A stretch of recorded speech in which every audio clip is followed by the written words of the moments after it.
Hello friends, வாங்க இன்றைக்கி வந்து ஒரு சூப்பரான உருளைக்கிழங்கு வறுவல் தான். அது பட்டாணியும் சேர்த்து செய்ய போகிறோம்.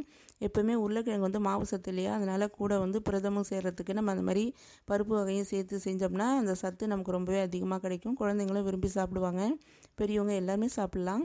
இப்போ வந்து நான் நாளே வந்து பச்சை பட்டாணியை ஊற வச்சுட்டு அது உருளைக்கிழங்கு அதையும் நான் இப்போ குக்கருக்கு தகுந்த மாதிரி விசில் வரும் இல்லையா, அது மாதிரி எனக்கு 3 விசில் விட்டால் சரியாக இருக்கும். நான் அந்த மாதிரி ரெண்டும் ஒரே இதில் போட்டு ரெடி பண்ணி இதில் பட்டாணி வடிக்கிட்டு வச்சுட்டு உருளைக்கிழங்கு கட் பண்ணி வச்சுருந்தேன், அது காமிச்சிருந்தேன்.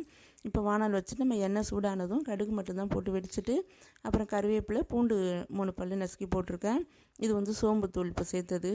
அப்புறம் நம்ம அது கொஞ்சம் ஃப்ரை ஆனதும் நம்ம தண்ணி விட்டுக்க வேண்டியதான். தண்ணி கொஞ்சமாக சேர்த்தாலே போதும், ரொம்ப விட வேணாம். நம்ம எல்லாமே ஏற்கனவே வேக வச்சு வச்சுருக்கோம் இல்லையா, அதனால் இந்த அளவு தண்ணி போதும். இப்போ நான் போடுறது வந்து குழம்பு மிளகாய் தூள் இருக்கு இல்லையா, நார்மலாக அந்த தூள் சேர்க்குறேன். அடுத்தது வந்து நம்ம தனி மிளகாய் தூள்னு சொல்லுவோம் இல்லையா, சில்லி பவுடர், அது போடுறேன். காஷ்மீரி தூள் வேணுன்னா போட்டுக்கலாம்.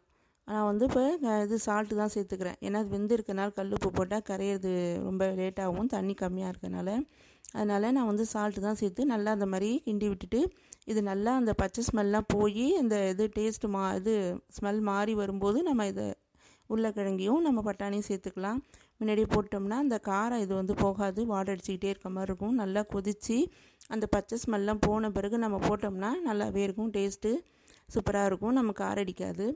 இப்போ வந்து நம்ம இந்த மாதிரி ட்ரையாக கொஞ்சம் கொதன்னு வேணுவங்களும் எடுத்துக்கலாம். இல்லை நல்லா வந்து வறுவல் மாதிரி ஆக்கி சாப்பிட்றவங்க ஃப்ரையாக வேணும்னா நம்ம சிம்மில் வச்சுட்டு ஃபுல்லாக நம்ம கொஞ்சம் சுற்றி எண்ணெய் விட்டுட்டு மூடாமலே திறந்தே வச்சுருந்தோம்னா சீக்கிரமே ஃப்ரை ஆகிடும். இந்த அளவுக்கு வந்துடும். இப்போ நம்ம எடுத்து சாப்பிட வேண்டியதுதான். ரொம்பவே டேஸ்ட் நல்லாயிருக்கும்.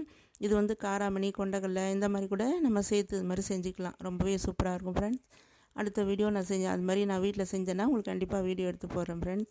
இது ரொம்பவே நல்லா இருந்தது. நீங்களும் அந்த மாதிரி செஞ்சு சாப்பிட்டு பாருங்கள். எப்போவுமே உருளைக்கிழங்கு ஃப்ரைனா தனியாகவே நம்ம செய்கிறது கொஞ்சம் போர் அடிக்கிற மாதிரி இருக்கும். அந்த மாதிரி செய்யும்போது மாற்றி செய்யும்போது குழந்தைங்களுக்கும் ரொம்பவே பிடிச்சதாக இருக்கும், விரும்பி சாப்பிடுவாங்க. இது உங்களுக்கு பிடிச்சிருந்தா எல்லாருக்கும் ஷேர் பண்ணுங்கள், கமெண்ட்டில் சொல்லுங்கள். பாய் ஃப்ரெண்ட்ஸ், அடுத்த வீடியோவில் பார்ப்போம்.